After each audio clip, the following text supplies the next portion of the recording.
All right. So, as expected, we got a lot of big announcements with this 3.5 anniversary stream.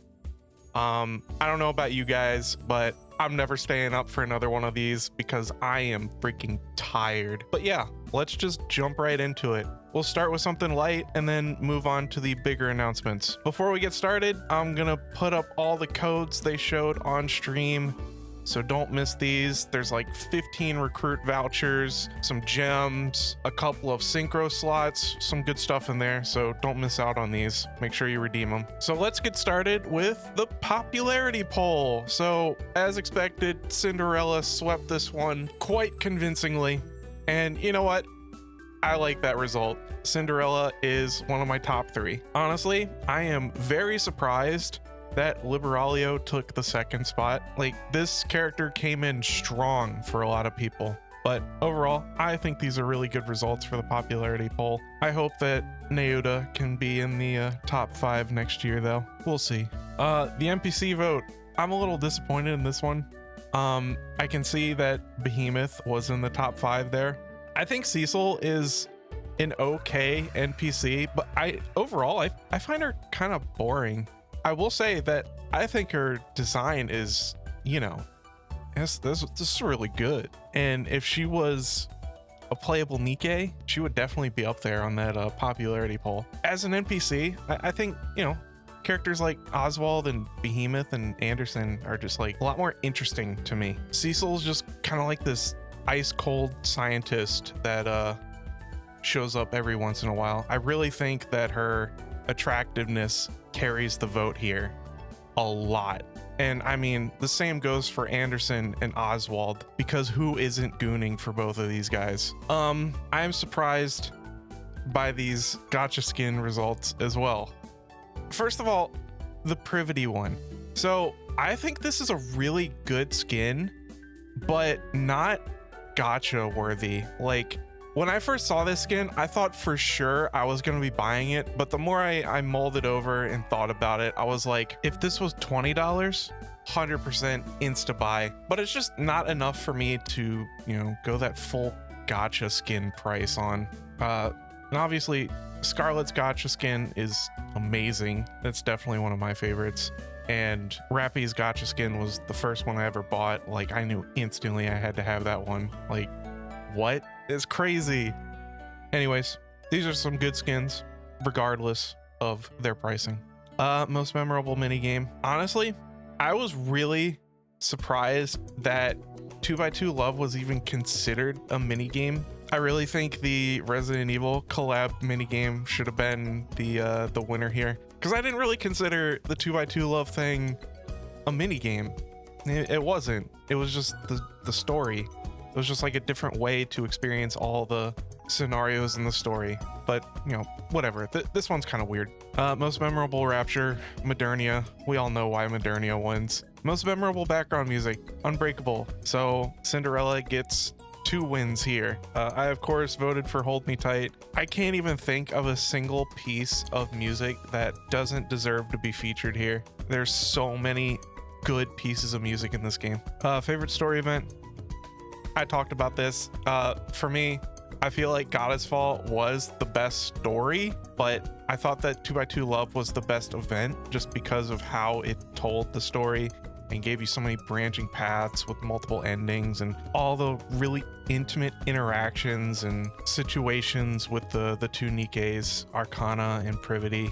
I thought that just really raised the bar for how we experience events. Goddess Fall was a very close second choice for me, and I'm not surprised to see it here. Privity saw a massive glow up. Not surprising. She was incredible this past year. So my very first event in this game was the Stellar Blade event, and I thought Privity was very well written. That was such a good event. I thought every side event was going to be like that, but no, that one was incredible, especially for a collab. But you know, you do have the cheat code of shift up writing for both of those games, so they definitely made it feel like Stellar Blade fit right into the Nikke universe, which it does already. And then of course with the 2x2 Love event, Privity's writing was so good. It is not surprising that she went from 46th most popular to 12th most popular. Privity was one of my very first favorite Nikkes because of that Stellar Blade event. Scarlet.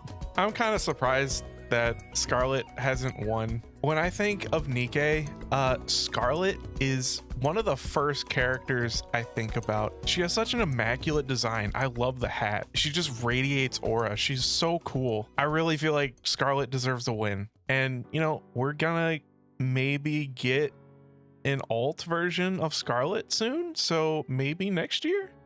Huh? Also, absolute perfection on the voice acting for Scarlet. And of course, Liberalia was the most popular Nikke to debut. We got a lot of Jellycat enjoyers here. Let's get on to the big stuff. We are getting overspec Annis. Big surprise. We didn't get a full preview of her kit, but those combat poses are OP. So Annis is a rocket launcher electric burst 1 defender, and her kit is described as Annis star boosts her own attacking capability or her allies' survivability depending on the squad structure.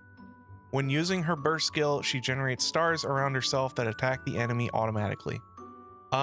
We didn't get like the full details on what that first sentence means, where she either boosts her own attack or others' survivability based on the squad structure. We've kind of seen this where a unit functions differently depending on how you set up your squad with Rappy, where she can be either a burst 1 or a burst 3. I'm glad they're kind of exploring more options to build teams differently with the same characters, because it just gives you a lot more versatility with how you use your characters. Like, it takes a lot to invest into these characters, and you're going to be using the same ones for a long time, so it's always nice to be able to use them in a lot of different situations. And then secondly, we have Neo Neon, or Neon Vision Eye. Honestly, I think they should have just went with Neo Neon, but this is another rocket launcher unit. Unfortunately, it would have been nice if we got a different type of unit. I feel like we have so many rocket launcher units and sniper rifle units, but whatever. She is also in electric code. She's a burst 3 and she's an attacker. So her skill description is as such: Neon strengthens herself by charging her firepower gauge. Firepower, firepower, firepower. When using her burst skill, she enhances her own attacking capability.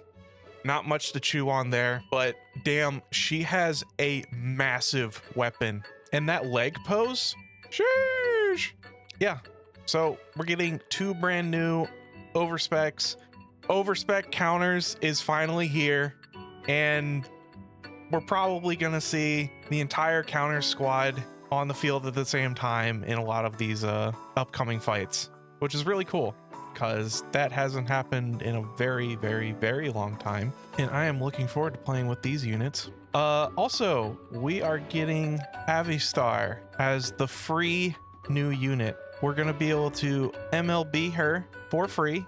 So Avistar is a machine gun electric burst 1 supporter, and I think she kind of fills the same role that Chime does for Crown, where she's basically going to be a favorite item for Annis, which makes sense because Avistar is just Anis's biggest fan. So Avistar is a supporter who strengthens her pop star. When using her burst skill, she enhances her own survivability. Also, like Neon, Avistar is packing some serious heat. This is like a machine gun to rival 7 Dwarf Zero. This thing is huge. But yeah, really cool unit. I hope she has some use, at least in like solo raid or something, because a lot of the times with these free SSRs, they're really good for like new players, but for someone with like a filled out roster already, they may not get a whole lot of use. But I hope that's not the case with Avistar, because like I said, that weapon is crazy. Next, we got so many costumes, like an insane amount of costumes. So first off, Annis is getting 2 new costumes. TT Star, which is like one of her on stage outfits.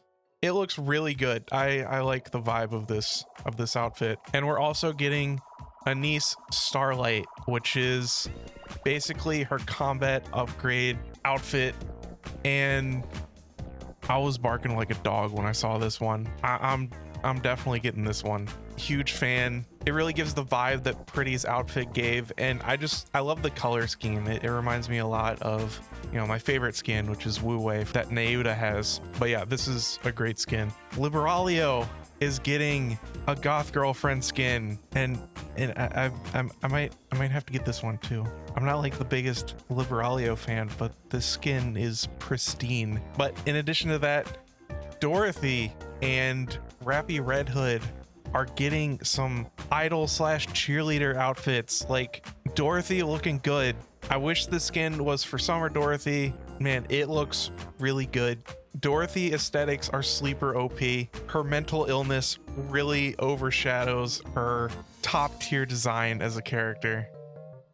And then Rappy Red Hood is getting the Shining Light outfit. So Rappy is getting her third skin for her overspec, and she couldn't let Anis be the only idol in counters, so she had to go get her fit. I think this is a really good outfit, but I already have the gotcha outfit, and I don't ever see myself swapping off of that. In addition to that, there is going to be a rerun of several skins. These are some good skins, just not for characters that I use. We are getting chapters 45 and 46. The gang is getting back together. As expected, we're gonna have some developments in the arc. We're gonna have some developments around Eden, and we're going back to the surface again. And we're gonna get a new baddie to fight. The queen is just defiling our friends by making these abominations with their likeness. We already had a heretic that looked very similar to Rapunzel and Noah combined, and now we're just getting Mecha Scarlet to come and try and kill us. And it probably won't be too long until we see Mecha Snow White trying to kill us as well. But anyways, I'm excited to see Dorothy again. Dorothy has always been one of those characters that I'm always in her corner, but she always disappoints me. If she wasn't so miserable and depressed and angry, she would easily sit in my top 5 Nikkes just year round. But after she disappointed Snow White, she had to drop out of that top 5 for me. Sorry, Dorothy. It looks like she's gonna be facing some predicaments in the arc here, so we'll see what happens with her. I really hope they don't just turn her into a villain. Like, I want a redemption arc for Dorothy. She's just struggling with that mental illness.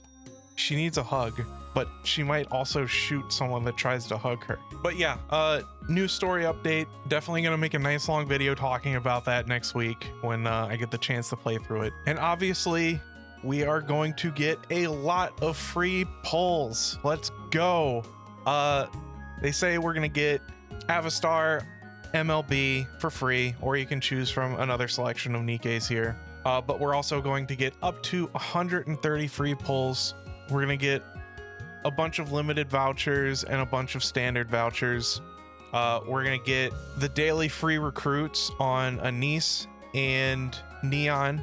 And I really hope you guys get lucky on those free pulls, because these 1%ers are draining. Make sure you spend your mileage on them if you don't have hundreds and hundreds of pulls stocked up ready to pull on these characters. Also, interception rewards are getting buffed. For the duration of the event, we're gonna have the doubled rewards, but after the event, they're going to be updated with increased drop rates at all stages. And if you're someone that's able to clear stage 9 of these, you're gonna be rewarded with guaranteed pieces of manufacturer gear, which is really nice. But yeah, I am super looking forward to this event. I hope we get some updates on Mustang in this story event, and I'm looking forward to seeing where the main campaign goes now that the overspec counters has arrived, and we get these storylines kind of converging and back into like a single. And I'm looking forward to seeing how the storylines converge now that everyone from counters is back together and we're getting this mission back on track with the full squad. But yeah, if you enjoy my content, please like and subscribe. I've been trying to pump out these daily Nikke videos and I am enjoying it. just having something to talk about each day, and I'm gonna keep doing it as long as I can. And with that being said, I really appreciate you taking the time to watch this video. I will see you guys next time. Bye.